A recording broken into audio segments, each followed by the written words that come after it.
Hi friends, welcome to my channel once again. আজি আমি আলোচনা কৰিম ইন্ডিয়ান পলিটিক্স আৰু ইন্ডিয়ান হিষ্ট্ৰীৰ ওপৰত। এটো হ'ব মক টেষ্ট নম্বৰ 3 গতিকে বলক আমি ভিডিওটো আৰম্ভ কৰো।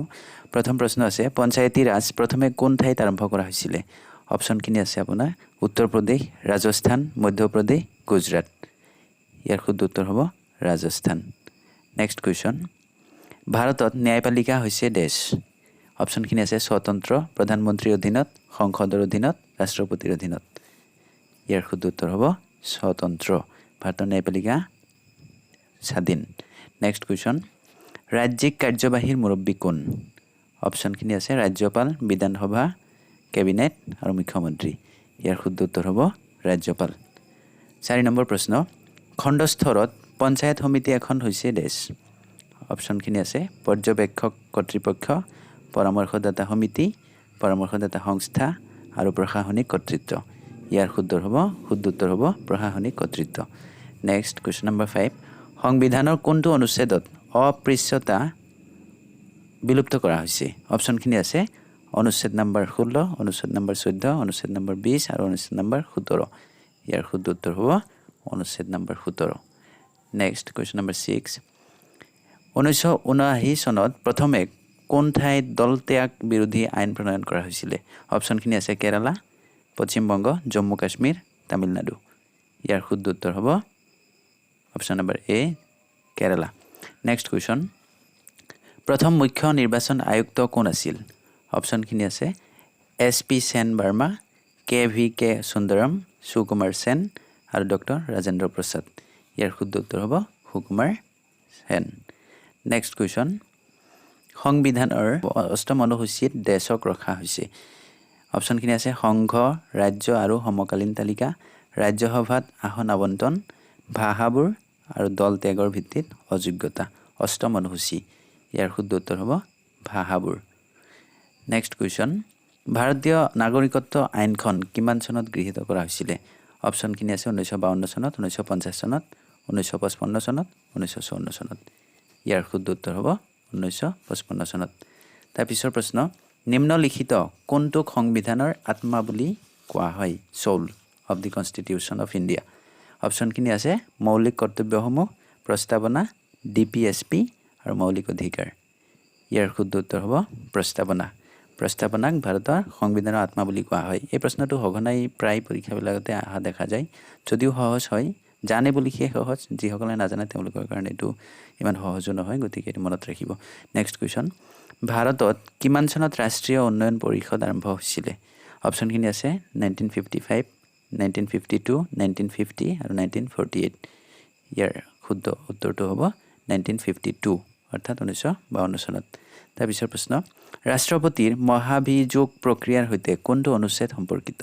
অনুচ্ছেদ নম্বৰ 123, অনুচ্ছেদ 61, অনুচ্ছেদ 213 আৰু অনুচ্ছেদ 59। ইয়াৰ শুদ্ধ উত্তৰ হ'ব অনুচ্ছেদ 61। 13 নম্বৰ প্ৰশ্ন পৌৰ নিগমৰ নেতৃত্ব কোনে দিয়ে? অপচনখিনি আছে মেয়ৰ, কাউন্সিলৰ, অধ্যক্ষ, সংগ্ৰাহক। ইয়াৰ শুদ্ধ উত্তৰ হ'ব অপচন নম্বৰ এ মেয়ৰ। 14 নম্বৰ প্ৰশ্ন সংসদৰ দুয়োখন সদনৰ যুটীয়া বৈঠকত নেতৃত্ব দিয়ে দেশে কোনে দিয়ে? ভাৰতৰ ৰাষ্ট্ৰপতিয়ে দিয়ে, লোকসভাৰ অধ্যক্ষই দিয়ে, নে উপৰাষ্ট্ৰপতিয়ে দিয়ে, নে প্ৰধানমন্ত্ৰীয়ে দিয়ে? ইয়াৰ শুদ্ধ উত্তৰ হ'ব লোকসভাৰ অধ্যক্ষ। 15 নম্বৰ প্ৰশ্ন উচ্চ ন্যায়ালয়ৰ মুখ্য ন্যায়াধীশ আৰু অন্যান্য ন্যায়াধীশসকলে কোন বয়সত অৱসৰ লয়? উচ্চ ন্যায়ালয়ৰ মুখ্য ন্যায়াধীশ সহ বা অন্যান্য যিসকল ন্যায়াধীশ আছে তেওঁলোকে কোনটো অপচন দি আছে আপোনাৰ 60 বছৰ, 65 বছৰ, 62 বছৰ, 68 বছৰ কোনটো বয়সত তেওঁলোক অৱসৰ লয়? ইয়াৰ শুদ্ধ উত্তৰ হ'ব 62 ইয়াৰ্ছ মানে 62 বছৰত। এইখিনি আছিলে ইণ্ডিয়ান পলিটিকেল পাৰ্টৰ 15টা প্ৰশ্ন। এতিয়া আহিব আপোনাৰ ইণ্ডিয়ান হিষ্ট্ৰীৰ ওপৰত 15টা প্ৰশ্ন। মহেঞ্জোদাৰোবোৰ এটা মোহৰত প্ৰতিনিধিত্ব কৰা জন্তুৰ দ্বাৰা আৱৰি থকা মূৰ আৰু শিং থকা দেৱতাজনক কি বুলি কোৱা হয়? ইয়াৰ অপচনখিনি আছে ইন্দ্ৰ, বৰুণা, বিষ্ণু, পশুপতি। ইয়াৰ শুদ্ধ উত্তৰ হ'ব পশুপতি। 17 নম্বৰ প্ৰশ্ন হৰপ্পাৰ কোন নদীৰ পাৰত অৱস্থিত? হৰপ্পা কোন নদীৰ পাৰত অৱস্থিত? অপচনখিনি আছে চেনাব, ইণ্ডাছ, ৰবি, বিয়াছ। ইয়াৰ শুদ্ধ উত্তৰ হ'ব ৰবি।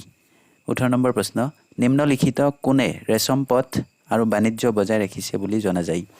অপশ্যনখিনি আছে কনিষ্কা, ডিমা কাটফিছেছ, অশোক আৰু বাসুদেৱ। ইয়াৰ শুদ্ধ উত্তৰ হ'ব কনিষ্কা। 19 নম্বৰ প্ৰশ্ন, চিলাপ্পাদি কৰ্মাৰ লেখক কোন আছিল? অপশ্যন আছে আপোনাৰ চিথালাই হাথানাৰ, পেৰুদেৱনাৰ, তিৰুদ্ধাকৰ দেভা, লাংগু আদিগাল। ইয়াৰ শুদ্ধ উত্তৰ হ'ব আপোনাৰ লাংগু আদিগাল। 20 নম্বৰ প্ৰশ্ন, নিম্নলিখিত কোনযোৰ সঠিকভাৱে মিলা হৈছে? ভৈৰৱী মেহমাধৱৰ সৈতে নে ভৰতুহাৰী গীত গোবিন্দা, বনভট্ট হৰ্ষচৰিত, ভৱভূতি কিৰাতৰ জুনীয়া। ইয়াৰ শুদ্ধ উত্তৰ হ'ব বনভট্ট হৰ্ষচৰিত। নেক্সট কুৱেশ্যন, ঋগ্বেদ সংহিতাৰ নৱম মণ্ডলটো কাৰ সমৰ্পিত? অপশ্যনখিনি ইন্দ্ৰ আৰু তেওঁৰ হাতী, সোমা আৰু ভগৱত যাৰ নাম পানীয়ৰ নামেৰে ৰখা হৈছে, উৰ্বশী আৰু স্বৰ্গ, উদ্ভিদৰ সৈতে সম্পৰ্কিত দেৱতা। ইয়াৰ শুদ্ধ উত্তৰ হ'ব সোমা আৰু ভগৱান যাৰ নাম পানীয়ৰ নামেৰে ৰখা হৈছে। কুৱেশ্যন নম্বৰ 22, মৌৰ্য সাম্ৰাজ্যৰ সময়ত পাউৰা কোন আছিল? দণ্ডাপাল, মুখ্য ন্যায়াধীশ, মন্ত্ৰী, চহৰখনৰ ৰাজ্যপাল। ইয়াৰ শুদ্ধ উত্তৰ হ'ব চহৰখনৰ ৰাজ্যপাল। 23 নম্বৰ প্ৰশ্ন, খ্ৰীষ্টপূৰ্ব 6ষ্ঠ শতিকাত নিম্নলিখিত কোনখন চহৰ আটাইতকৈ শক্তিশালী চহৰ আছিলে? গান্ধাৰা, মগধ, কম্বোজ আৰু কাশী। ইয়াৰ শুদ্ধ উত্তৰ হ'ব মগধ। 24 নম্বৰ প্ৰশ্ন, তামিল আৰু সংস্কৃত মিশ্ৰিত শৈলীটোক কি বুলি কোৱা হয়? অপশ্যনখিনি আছে মালিয়ালম, মালিপ্ৰভালম, ক্ৰিয়ল আৰু থুলু। ইয়াৰ শুদ্ধ উত্তৰ হ'ব মালিপ্ৰভালম। 25 নম্বৰ প্ৰশ্ন, চতুৰ্থ বৌদ্ধ পৰিষদ কাশ্মীৰত কাৰ নেতৃত্বত অনুষ্ঠিত হৈছিল? অপশ্যনখিনি আছে অশোক, বিন্দুচাৰা, কনিষ্কা, কুনাল। ইয়াৰ শুদ্ধ উত্তৰ হ'ব কনিষ্কা। 26 নম্বৰ প্ৰশ্ন, সম্ৰাট অশোকৰ একমাত্ৰ খোদিত শিলৰ প্ৰতিকৃতিটো ক'ত পোৱা যায়? অপশ্যনখিনি আছে অমৰাৱতী, কানাগানাহাল্লি, অজন্তা, সাঁচি। ইয়াৰ শুদ্ধ উত্তৰ হ'ব কানাগানাহাল্লি। নেক্সট কুৱেশ্যন, কোন চীনা ভ্ৰমণকাৰীয়ে হৰ্ষবৰ্ধন আৰু কুমাৰ ভাস্কৰ বৰ্মনৰ ৰাজ্য ভ্ৰমণ কৰিছিল?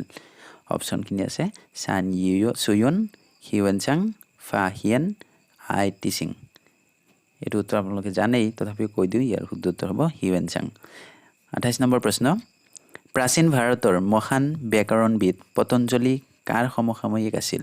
অপশ্যনখিনি আছে সুশৰ্মান কানভা, পুষ্যমিত্ৰ চুংগা, অশোক আৰু চন্দ্ৰগুপ্ত মৌৰ্য। ইয়াৰ শুদ্ধ উত্তৰ হ'ব পুষ্যমিত্ৰ চুংগা। নেক্সট কুৱেশ্যন, নিম্নলিখিত কোনকেইটা জন্তু হৰপ্পাসকলে পোষণীয় জন্তু হিচাপে ব্যৱহাৰ কৰিছিল? অপশ্যনখিনি দিছে গাহৰি, ঘোঁৰা, বলদ, হাতী, গাহৰি, কুকুৰ, ভেড়া, মহ, ছাগলী, বলদ, গাহৰি, মহ, উট, বলদ, মহ, গাহৰি। এইটো ভালকৈ জানিব লাগিব জন্তুকেইটাৰ নাম, তেতিয়াহে ইয়াৰ উত্তৰ দিব পাৰিব। ইয়াৰ শুদ্ধ উত্তৰ হ'ব গাহৰি, কুকুৰ, ভেড়া আৰু মহ। নেক্সট 30 নম্বৰ প্ৰশ্ন, আৰু এইটো মক টেষ্টৰ অন্তিমটো প্ৰশ্ন হ'ব, মহেঞ্জোদাৰোক কি বুলিও জনা যায় আৰু কি নামেৰে জনা যায়? অপশ্যনখিনি আছে জীৱিতৰ দ্বীপ, মৃতকৰ দ্বীপ, মহানৰ দ্বীপ আৰু জীৱিতসকলৰ দ্বীপ। ইয়াৰ শুদ্ধ উত্তৰ হ'ব মৃতকৰ দ্বীপ। যদি ভিডিঅ'টো ভাল পাইছে লাইক কৰিব আৰু মোৰ চেনেলটো ছাবস্ক্ৰাইব কৰি ল'ব, আগলৈ যাতে এনেকুৱা ভিডিঅ'খিনি পাই থাকে। আৰু যদি পাৰে বন্ধু বান্ধৱীসকললৈ শ্বেয়াৰ কৰিব। Thank U.